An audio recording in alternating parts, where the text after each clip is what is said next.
could please remember to try to speak up as loud as you can for these mics to catch. Not as much for the first row, but for the second row back, try to speak up as much as you can so the mics can hear and everyone can hear online. Sorry, can you speak up? I couldn't hear you. Well, you asked for that. You have nobody to blame yourself for that one.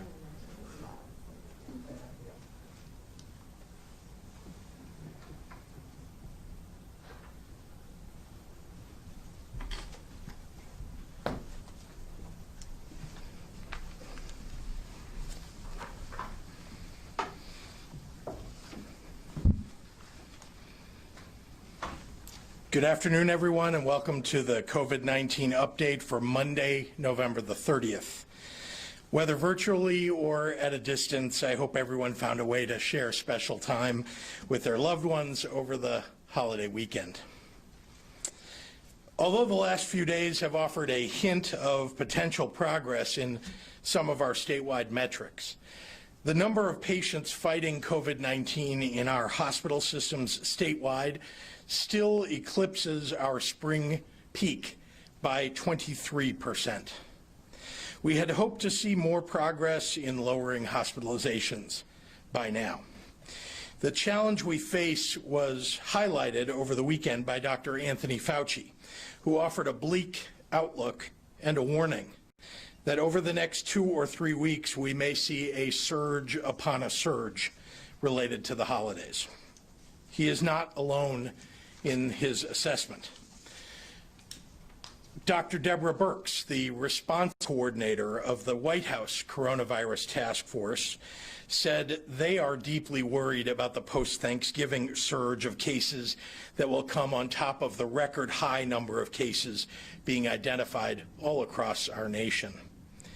The dip in Illinois' cases over the last few days comes as we are seeing near record high numbers of hospitalizations, meaning that our ability to handle any new surge in COVID patients is still limited.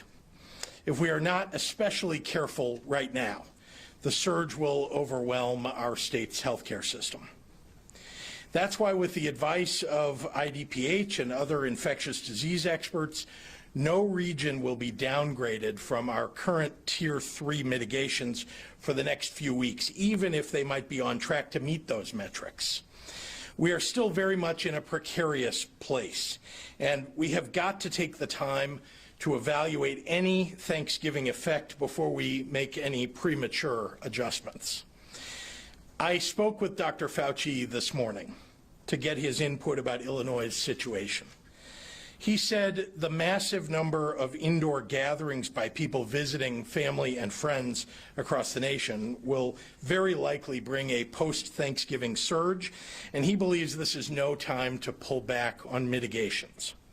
Dr. Rob Murphy, one of the world's leading infectious disease experts based at Illinois' own Northwestern Medicine, agrees with Dr. Fauci. So does Dr. Emily Landon, the Infection Prevention and Control Director at University of Chicago Medicine. When the nation's experts and state experts agree that the virus may become significantly more pervasive in the coming weeks, it's important to listen to them, and I am. I say this as we come off of a Thanksgiving holiday when many people may have dropped their guard and gathered with people from outside of their own households. The hope now is that we can fend off the surge in the next few weeks to get to a healthier holiday time in the latter half of December. We'll be watching the data closely to monitor for a Thanksgiving-related surge in our case count, our positivity rate, our hospitalizations, and ICU admissions. My prayer, our collective prayer, is that everyone stays healthy and that the numbers continue their downward trajectory. And I ask the public to join us in making that prayer come true. So thank you, and with that, I'd like to turn it over to Dr. Zeke.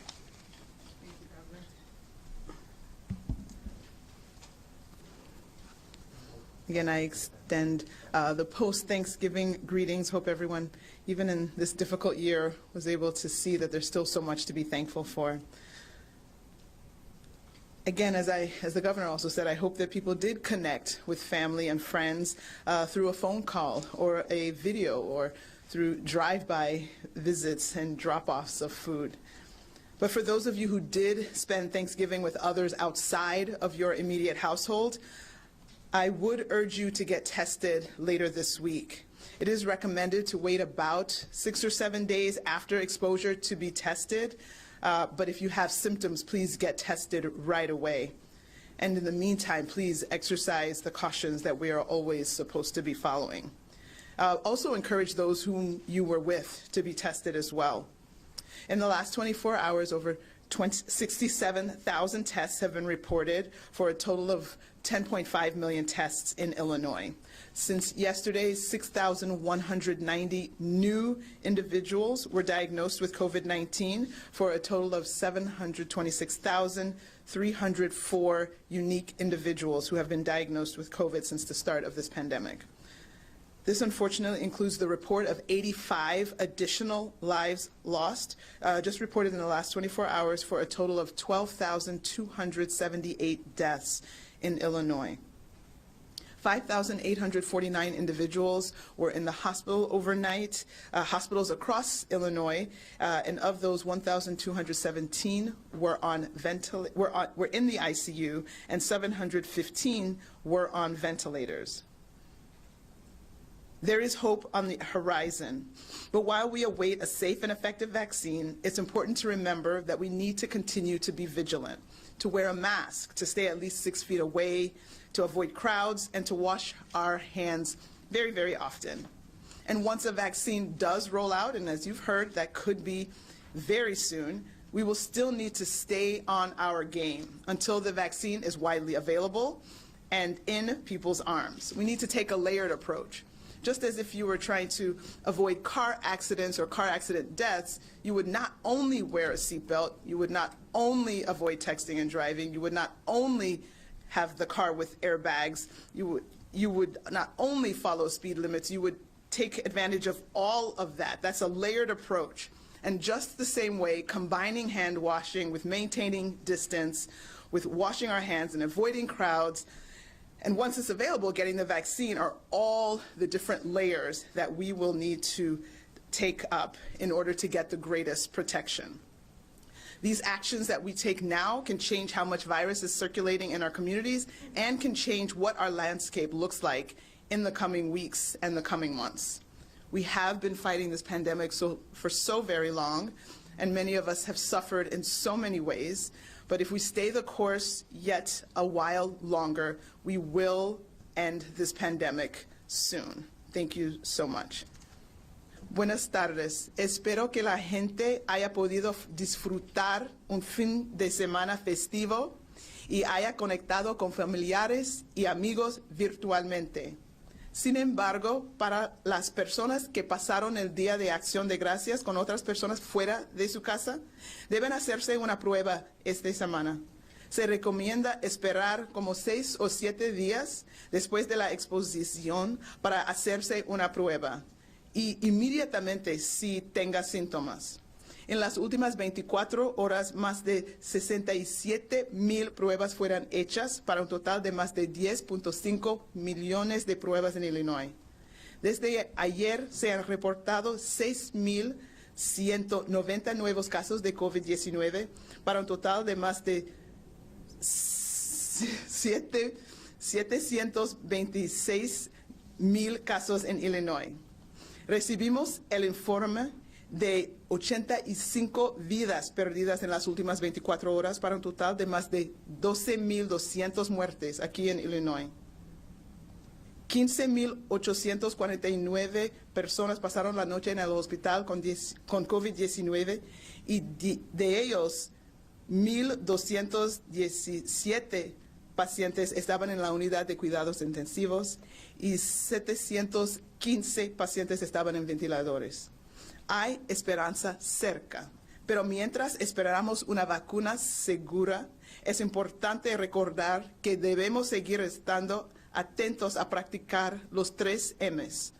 Usar su máscara, mantenerse 6 pies de distancia y lavar las manos con frecuencia.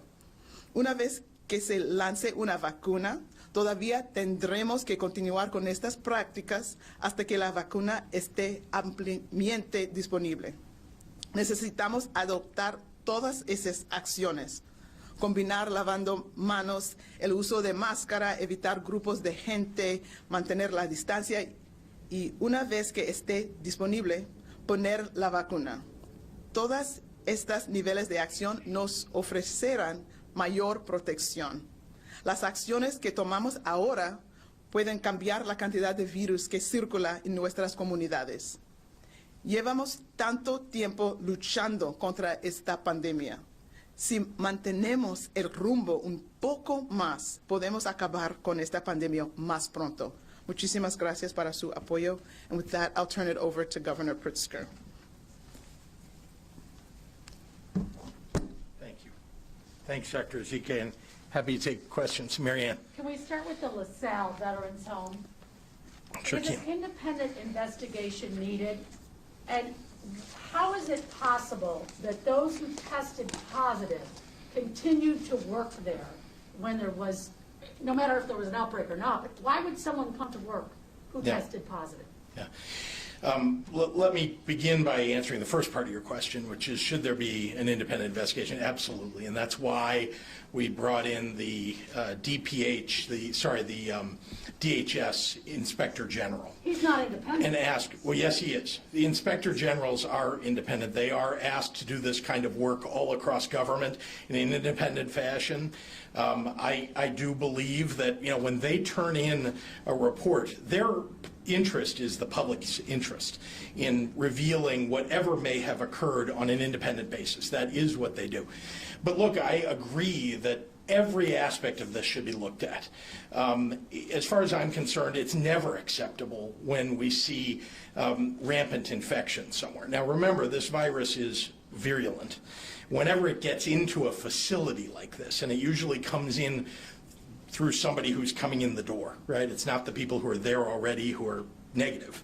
It's somebody coming in the door and spreading it to someone else, and then it spreads to residents. And I think you know already that the way this works is once a staff person is tested positive, then, and they test, by the way, every week. Staff at long-term care facilities are tested weekly. If there are positives, then they go test the entire residential population. And that's how ultimately much of the virus was uncovered across so many people at this one facility. Families of residents were notified within 24 hours, as is required, and it was posted as is required on the website online. 2 reports so far have been issued. I think you're probably aware. One is the IDPH report, and one of them is the Department of Veterans Affairs, the Federal Department of Veterans Affairs investigation. And again, I put our, emphasis on this by making sure there's an independent investigation by the DHS Inspector General so that we can reveal whatever it is that may have occurred at this location. If there's any failure of procedure or wrongdoing, then that should be brought to the forefront and people should be held accountable. Should people be tested, staffers more often? Students at U of I are tested more often. What about a veterans home? Are they not as important as the students? Oh, of course they are. And of course I'd love to have saliva tests all over the state that we could have every day, just like they do at the University of Illinois. But we are testing once a week. We are asking staff to follow certain protocols when they're outside of the facility. In other words, when they go home, because they have such an important duty to the people that we care for in these homes. Dana. This is about restaurants, for my colleague Chris Ty, when certain government entities flaunt their unwillingness to enforce the indoor dining ban, as we saw in McHenry County, does that trigger additional enforcement by state operators like the state police, gaming, liquor to ensure compliance? Yes, of course, but I want to remind everybody, and Dana in particular, for Chris, that there are only 1,900 state police troopers. They do amazing work, but we have an enormous state, and they cover the entire state. The city of Chicago, just for example, has 13,000 police officers. The whole state of Illinois has a state police force of 1,900. Think about the local police forces and what they add up to across the state, that massively more than the 1,900 that are in the state, among state troopers. It isn't just up to state troopers, by the way, to enforce the law. That's the job of state's attorneys. That's a job of local law enforcement. It's the job of mayors and city councils and county executives and so on. So we ask them, and many of them are doing, in fact, that. The mayor of the city of Chicago, the mayor of Carbondale, and so on, the mayor of Springfield, and the county chairman, county board chairman in Sangamon County, who's really done an outstanding job. And of course, our departments of public health, too, are responsible for enforcement. So, we're asking everybody across the state to do what's right, to follow the law. When McHenry County chooses not to follow the law, well, I think the people of McHenry County ought to take a look at whether they want a state's attorney there or they think the state's attorney is really doing his job if he's just not going to follow the law and ignore it. Might the public... I'm sorry, let me get Craig and then I'll come back. Craig. One question is related to the vaccine. First of all, what can you tell us about what came into O'Hare? I think it was over the weekend, although we just learned about it coming in. Yeah. Is any of that coming for Illinois, or do you know where it's going in? And B, your priorities, how soon are you going to be rolling out what your priorities are for Sure. food? First, let's acknowledge, I think it was Mary Ann Ahern who actually broke that story about the landing at O'Hare, but it didn't get distributed anywhere in Illinois. My understanding is that Pfizer has a warehouse that's south of Kenosha, and so they have storage capability for their ultra low temperature vaccinations, and so it's my understanding that those went to that warehouse, although I have not confirmed that with Pfizer. That's just something that a doctor told me this morning when I was on the phone, who happens to know Pfizer reasonably well. The second part of that was, what are we going to do with regard to vaccines when they, yeah. What do we know? When you answer that generally, Yeah. what do teachers fit into the priority list? Sure. Let me start with so we'll talk about teachers in a moment, but I just want to make sure that we're all on the same page. The EUA has not been granted by the FDA yet for Pfizer or Moderna. Moderna just filed, I think, this morning. The meeting about Pfizer seems to be scheduled for December 10th. Then it's my understanding that the delivery will start to take place a few days later, not the next day, although a lot of people talking about 24 hours. But the reality is it'll take several days, and I just heard that on the White House Coronavirus Task Force call moments before I came here. So, our expectation, our hope is that the EUA will be granted on the 10th, and then there will be relatively quick distribution in the next days after that. In terms of where teachers fall, look, you know that some of the prioritization we've talked about, healthcare workers, long-term care facilities, residents of long-term care facilities, as well as staff, and others. But there are a lot of people who are very vulnerable, as you know, who have comorbidities, who are in communities that have been ill-affected because of the prevalence of disease just in general, or the failure of health care in those communities. And so those are all part of the consideration of who will get it next. Certainly teachers are very important, but I also want to make sure that as individuals, those adults who are most vulnerable as individuals get it early or as early as possible. I also want to remind you that very few, relative to the need, very few vaccinations will be able to be given right after Pfizer delivers these vaccines. And that's because they're only delivering a very small number, relatively speaking. We don't know the exact number. It keeps fluctuating. We originally heard 400,000, then we heard 80,000. Don't forget there are 2 shots. So when you hear a number, you need to differentiate between the number of doses and the number of people. So it's basically number of doses cut in half is the number of people. Do you want to see teachers prioritize them? Of course, teachers are very important, but I also want to just recognize that we have a lot of frontline workers. There are cafeteria workers in hospitals, for example, who are just as deserving and certainly are on the front lines, just as one example. So obviously, teachers are very important, and we want to make sure they're protected. Could Dr. Zeke also weigh in on this, on the logistical challenges of delivering the vaccine? And what hospitals, where are you at with the hospitals?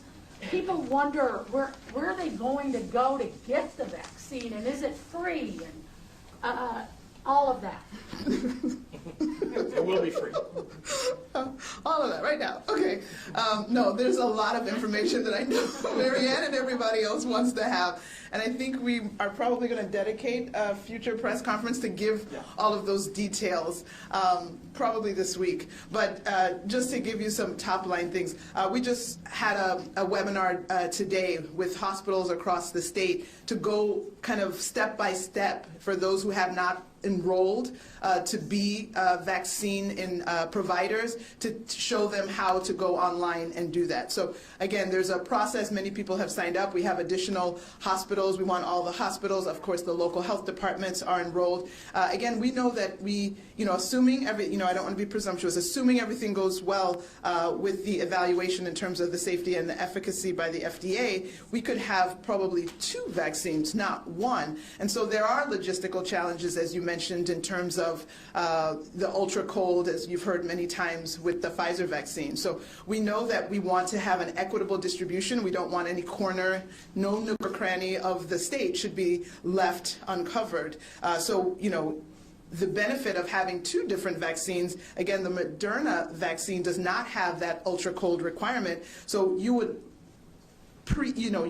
preferentially put the Moderna in places, in small communities, in rural places where they might not likely have as many existing options for the ultra cold storage. That one is also able to be divided into smaller portions of 100, opposed to the Pfizer vaccine, which is in 975. And so we have all those different considerations in terms of how we can roll it out, where we can roll it out, based on logistics and feasibility, access, resources. But rest assured that every part of the state, no part of the state will be left out. All of the 97 certified local health departments will be receiving, will be part of this effort to get the vaccine out. And of course, there are the phases, and there's going to be like a phase 1A and 1B and 1C, and that alone will take, several months to roll out. So it's not a matter of December 10th, maybe there's vaccine several days later, great, we're all set. It's going to take quite a long time, and people need to understand that, quite a long time just to even get phase one rolled out, and then of course you'll still have the subsequent phases. So we will be patient because we are in the final stretch, but we still need to hold on to our masks and wash our hands and avoid those gatherings because we still have a little bit to go.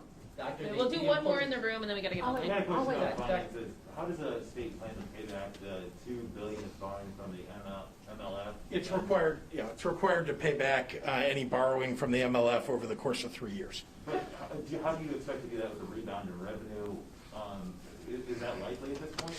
Look, our goal, we believe that there will be a federal stimulus, and our goal would be, because that is short-term money meant to fill the short-term hole that was created by COVID, that we would use that, because we're using the dollars from the borrowing to fill that hole, right? That the stimulus would be used in part to fill that hole. Eric, so it depends on what the size of that. Eric has the last Eric question. has not. I got one, just a little one. Governor, if we do get this surge after Thanksgiving that Dr. Fauci is fearing and others are fearing, what specific measures are you considering, and are you considering a stay-at-home order?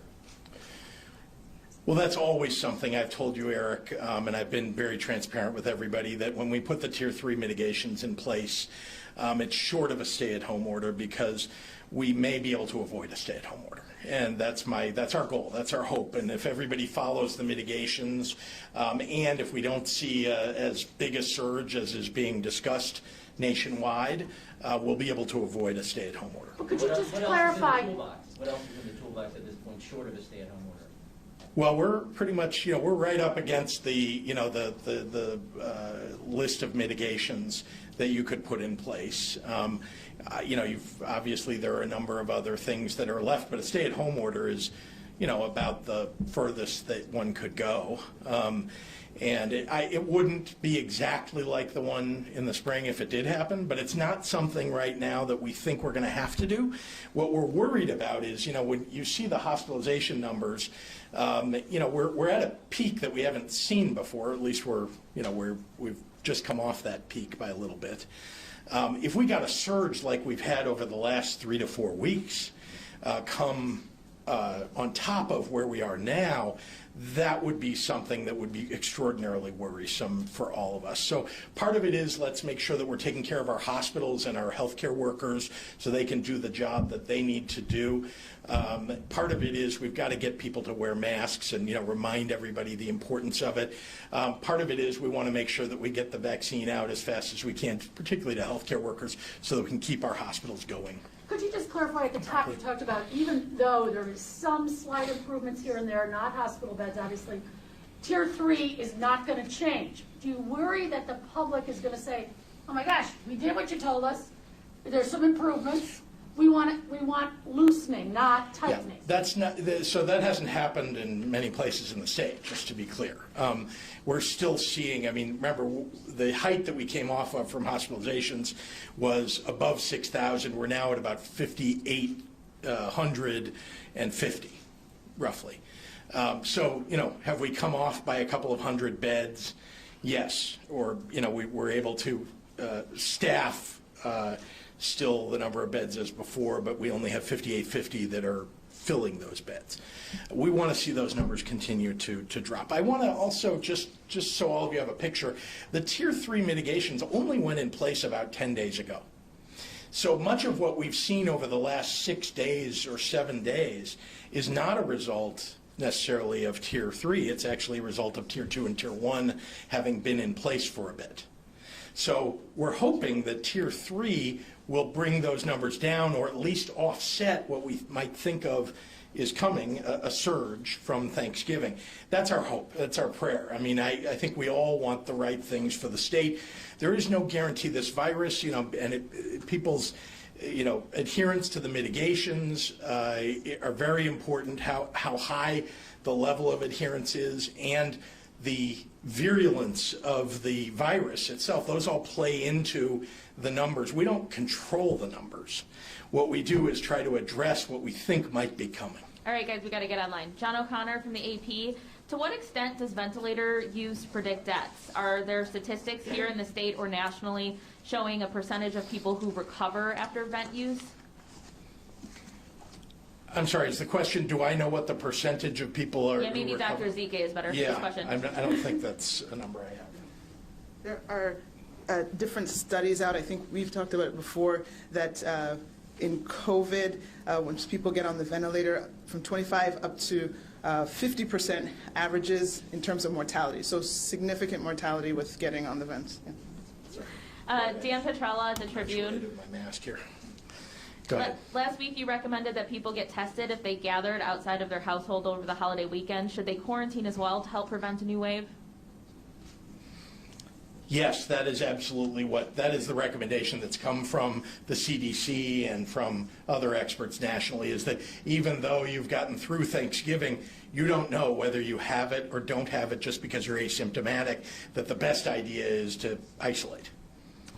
This is a follow-up from Petrella. Are we hearing from any specific hospitals that are currently experiencing staffing shortages or having a hard time finding enough workers to care for their current patient load? We are, you know, there's an occasional hospital. They typically tend to be ex-urban or rural hospitals that we've heard from that are having some staffing shortage or some difficulty because they've sort of reached the peak of beds that they can staff properly. But it's not widespread.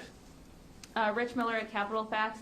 After 20% of the residents at the Lasalle Veterans Home were killed by COVID-19, which followed 12 Quincy Veterans Home residents being killed by Legionnaire's disease in 2015, is it time to consider turning over these homes to the federal government? Look, what's most important is making sure that we're doing everything that we can to protect these residents.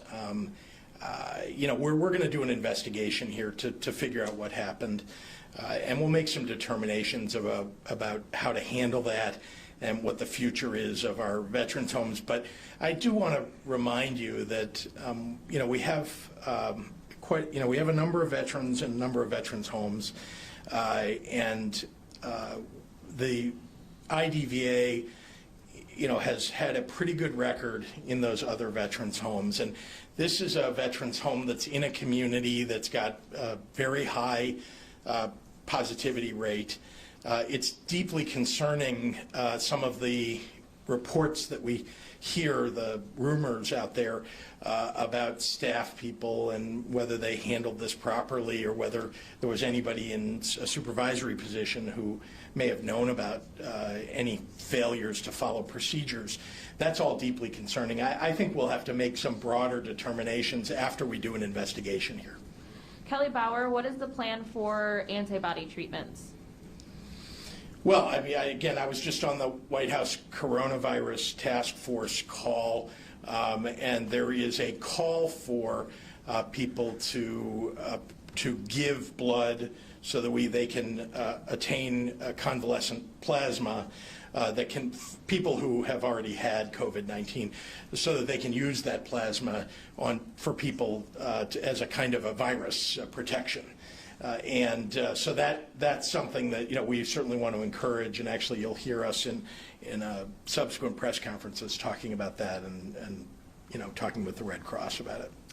Amy Jacobson, last week an 86-year-old woman died from congenital heart failure. She was tested at the hospital on a daily basis, as always, coming back negative. Yet on her death certificate, she's said to have died from COVID.